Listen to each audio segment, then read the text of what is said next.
Hey guys, welcome to episode 4 of HaskellRank, where I solve Hackerrank problems using Haskell.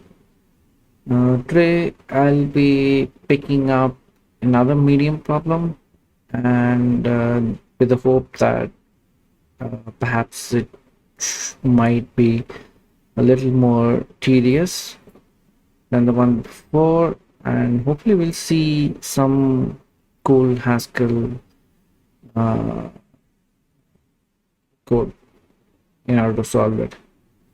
Let's get right into it. So first thing I'll do is let's create the boilerplate.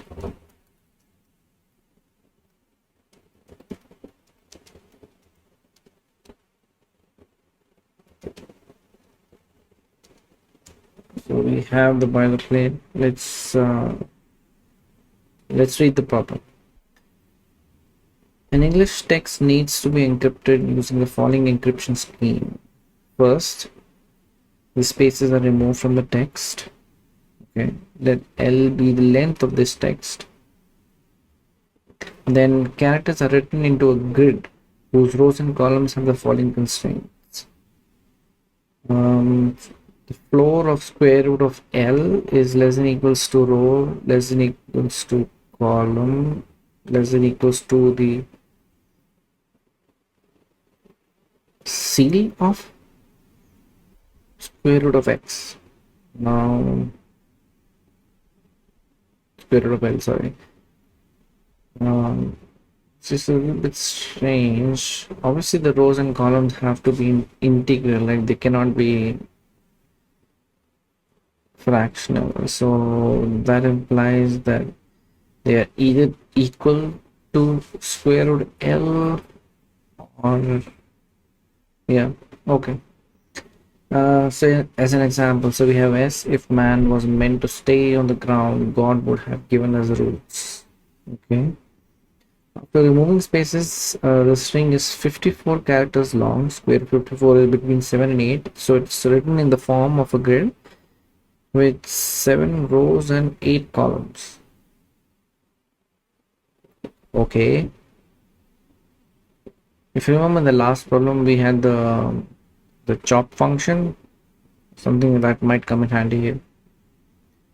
Okay, so ensure that rows multiplied with columns is greater than equal to L. So in this case, for instance, when we look at greater than equal to L, if you look at in this case, L was 54. So that gives us that the grid needs to be between 7 and 8. Now, if we do 7 square, that's 49, which is less than 50. So either it can be 7 times 8 or it can be 8 times 8. Both of them satisfy the condition where it's greater than equal to L. Now, if multiple grids satisfy the above conditions, then choose the one with minimum area. Interesting. So if L happen to be a perfect square, in that case, we will end up choosing the lower bound, the floor value, and that has to be the minimum area then. But for a non-square, it'll always be the lower value, the floor value, multiplied by the ceiling value.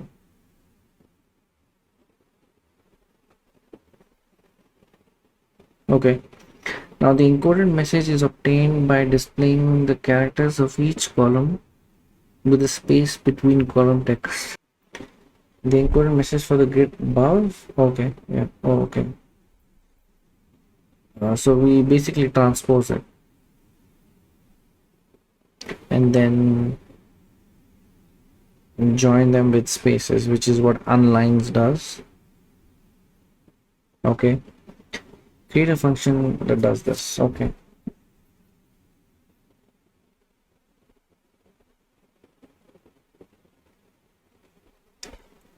It sounds a bit easy, honestly. So we have this. uh,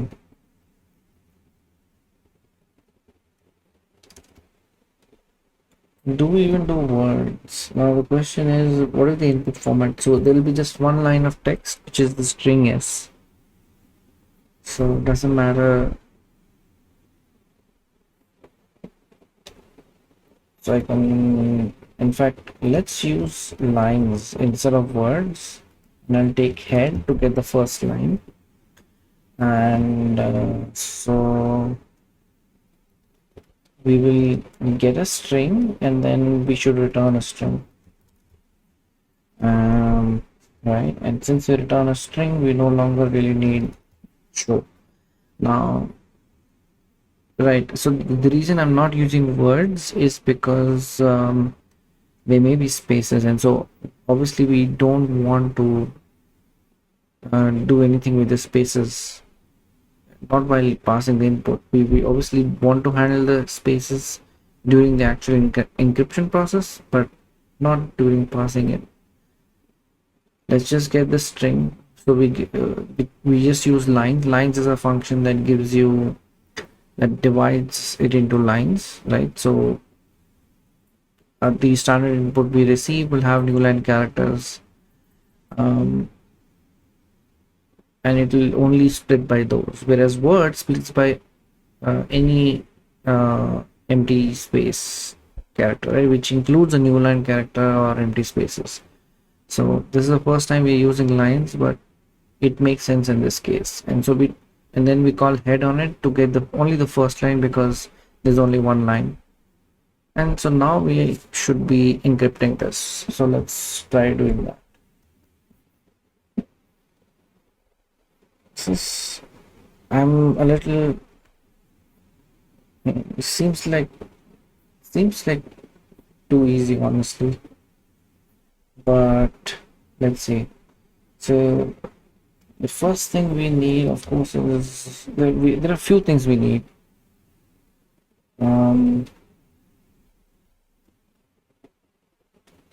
So let's call it TS. What we need to do with TS is encrypt TS. We can actually say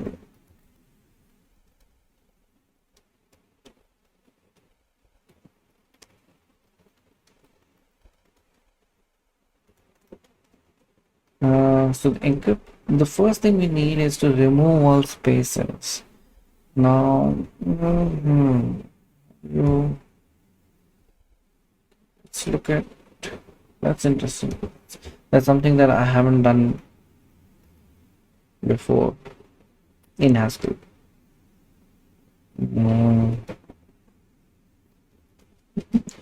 I do know there's a package called Data.String. So let's see if there's something here.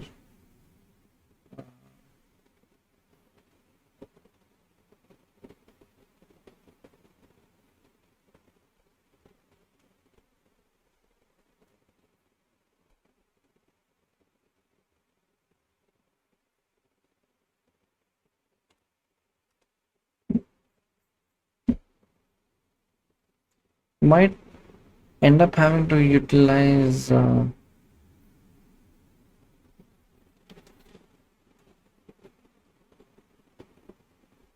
we can just use words. But the problem is there's no way for me to join the words, and if I don't join them, I can't individually encrypt them, right? No, I can't.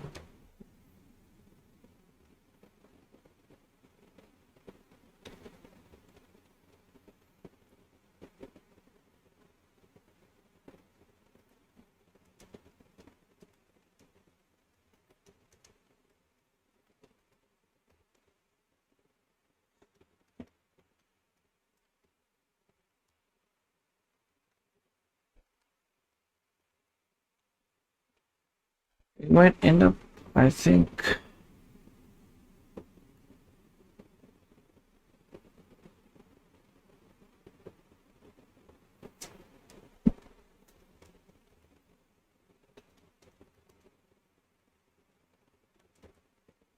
Let's do this thing. Let's build our own, I think.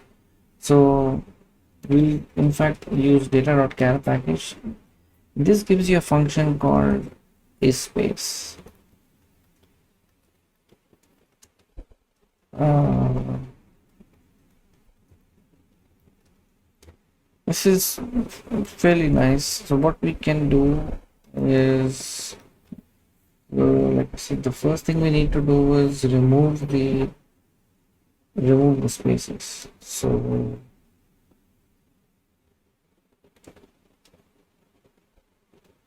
in Rails there is a method called squish. Ruby on Rails, there's a method called squish that does something like this, which essentially removes all unnecessary spaces uh, within within the words of a string, and then forms a slightly better, more readable sentence. So we will try doing that. So let's see how we can do that. So we will receive a string and we will return a string. What we need to do is we can actually use fold here, right? Fold L, let's say F, okay. And our initial element in this case would be a list, okay, and we'll see how that helps us. And now our function will receive obviously a character, and so we have a couple of things. Either the character is a space, or we receive the accumulator, right, which is return this. Otherwise,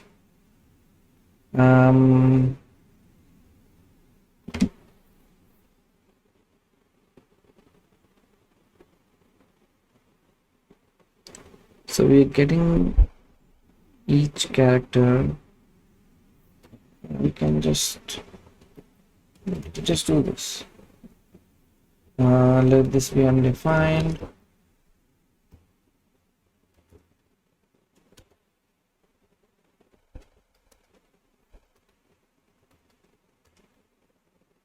I will just quickly test the squish method. I think it should work. Let's see. Dang.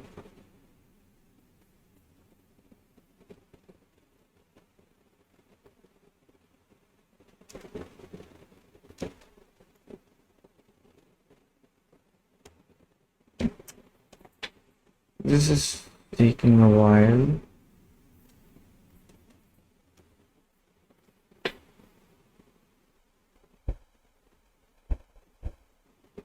See, so it just removed it.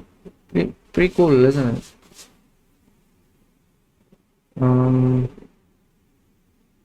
Is there a better way to do this? I mean, I could have used like a filter or something, but this is probably better. Or we could obviously also utilize some kind of recursion, right? We could destructure the string into first and remaining, and if first is space, we ignore and call. Yeah, I mean, I think this is probably fine. And fold is awesome. So we have, yeah. Oh, we do have the order reversed here. So for that, unfortunately, the only good way to do this is this. But unfortunately, I mean, it's okay. The only thing is, I know from experience that the plus plus concat operator is actually slower, considerably slower than the cons operator.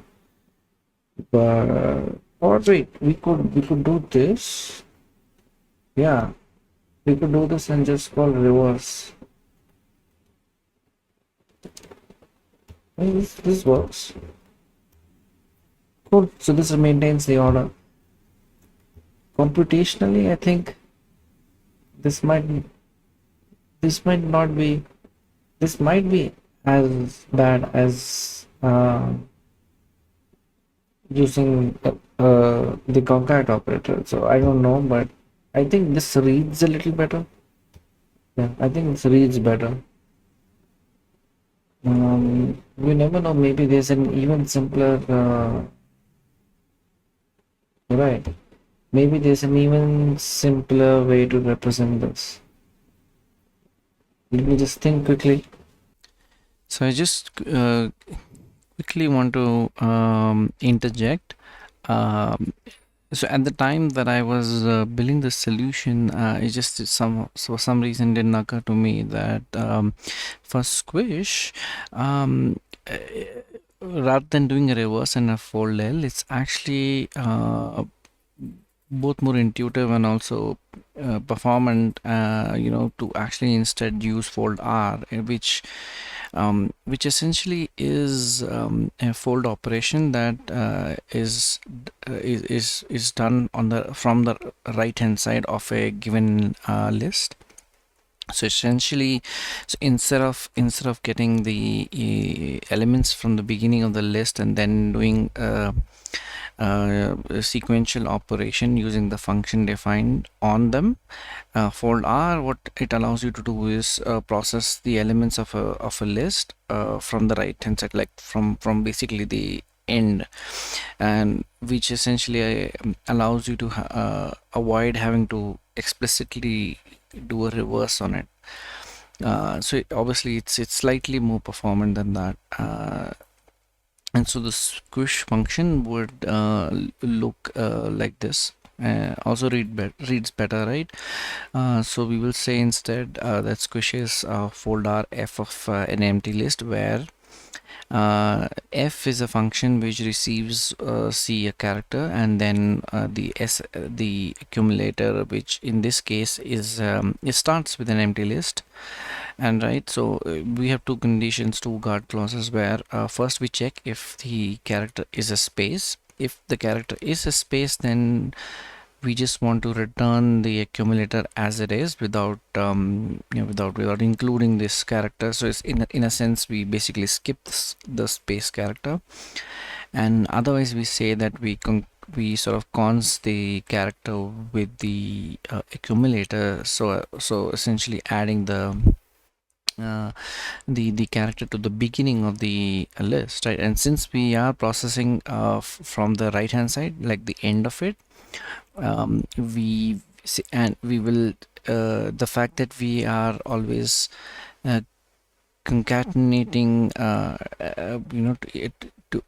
the character to the beginning of the accumulator, it's obviously will automatically sort of reverse the order, and that works out perfectly for our use case.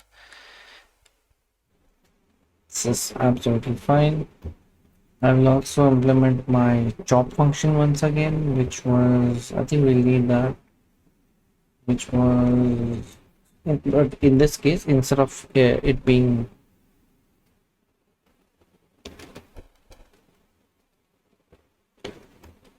slightly different. Or is it now? Yeah, let's do it. Let's chop it into multiple strings. So we have chop and we have ns, and so where fs is equals to take n from ns, rs is drop n from ns, and chop is essentially fs plus, again here we're still using cons, the concat operator, but it's okay. Chop n of rs. This is our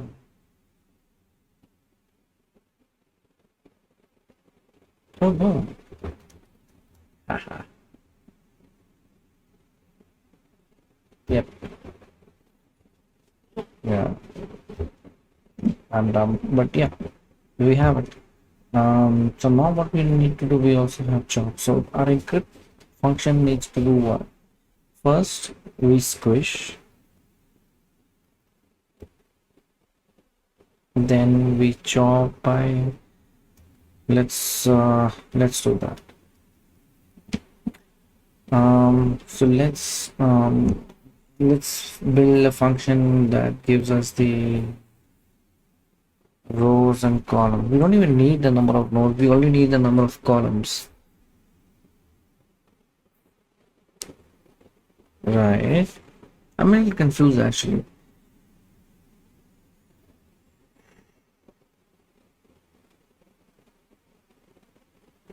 What do you mean?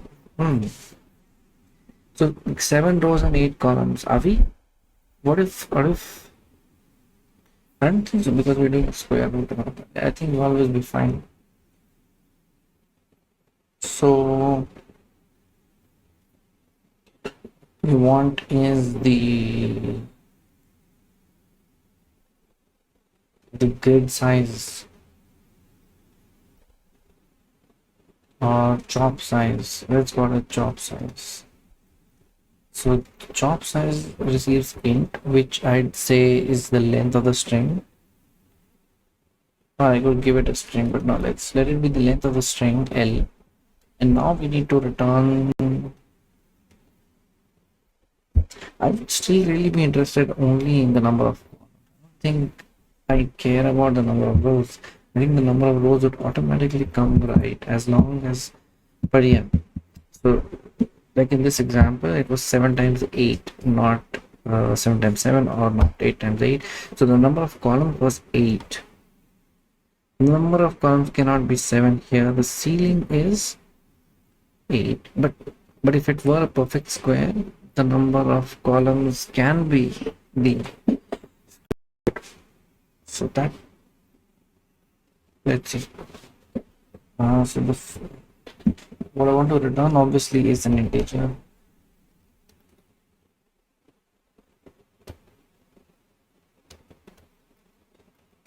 So first we'll try to get the. Do we get the floor? Do we get? Let's do the ceiling.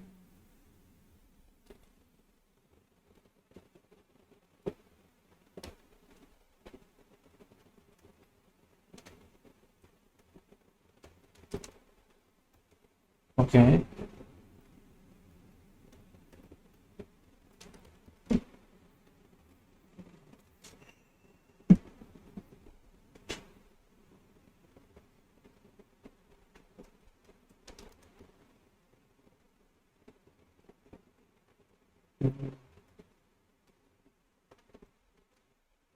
Oh, it's ceiling. Okay. Okay. And so now that we have the floor and the ceiling,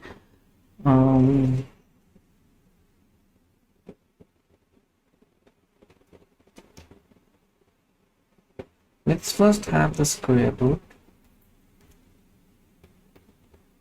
Okay. The floor value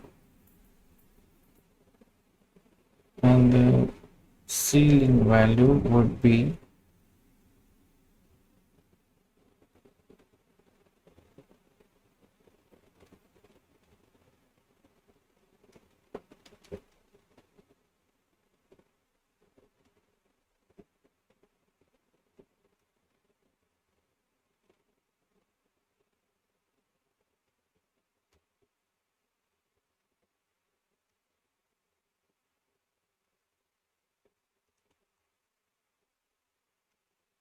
so we get the floor value and the ceiling value now. So there are basically two conditions here. Now, if fn times cl, the constraint was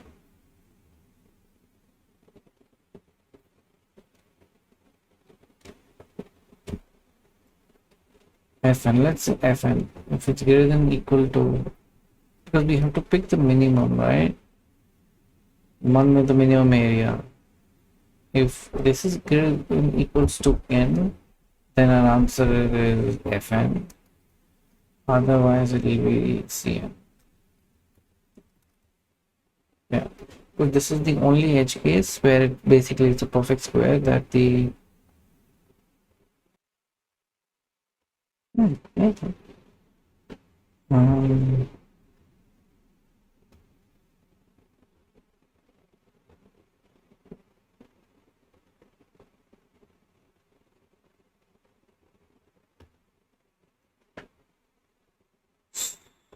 so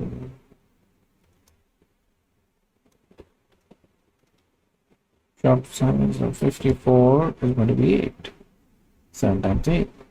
However, job size of, I mean, this should also be 8. So,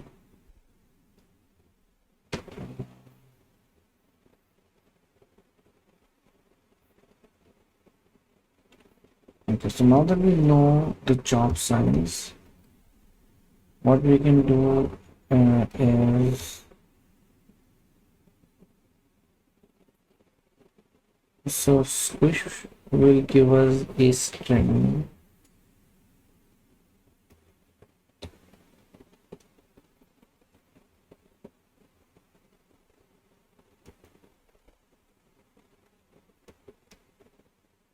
Mm,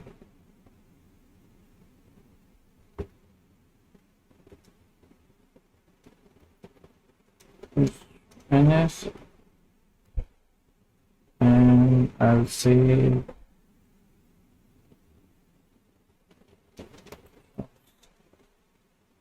cn equals to job size or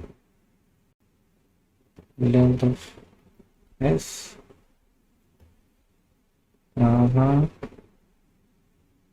This will be the column.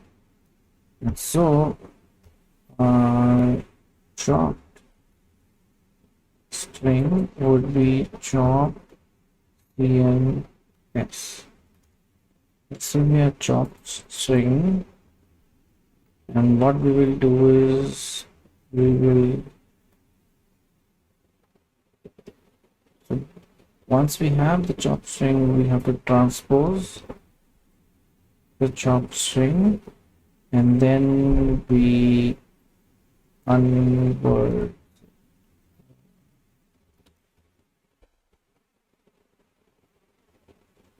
transpose x.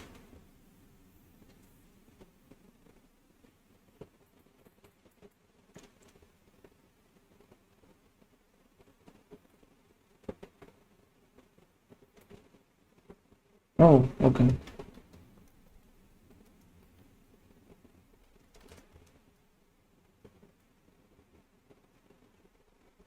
Yeah.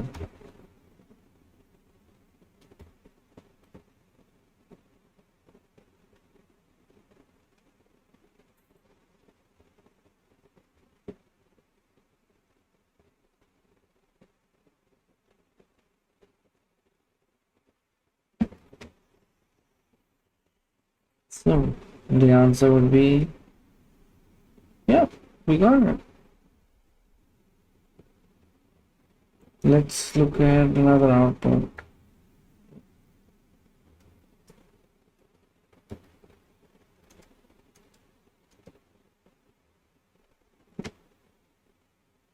STOEEDD.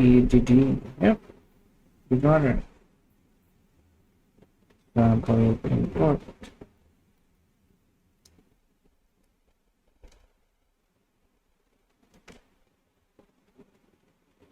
To which LTIO is exactly right.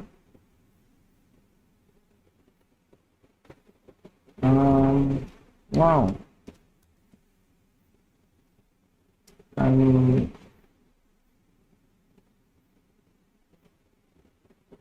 I'm confused. I'm a little bit sad that this is proven to be too easy. Let's see if it's optimal in terms of this. Wow. And this is another medium problem.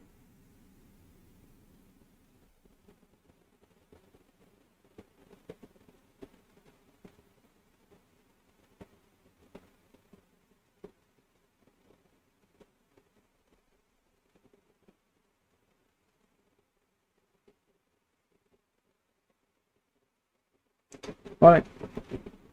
Thank you very much, guys. Hope we learned something, and also hope that we had something better. That's what we're going for. Hopefully, the problems get better, and we start looking at some really complex Haskell code because I want to do that. Cool, man.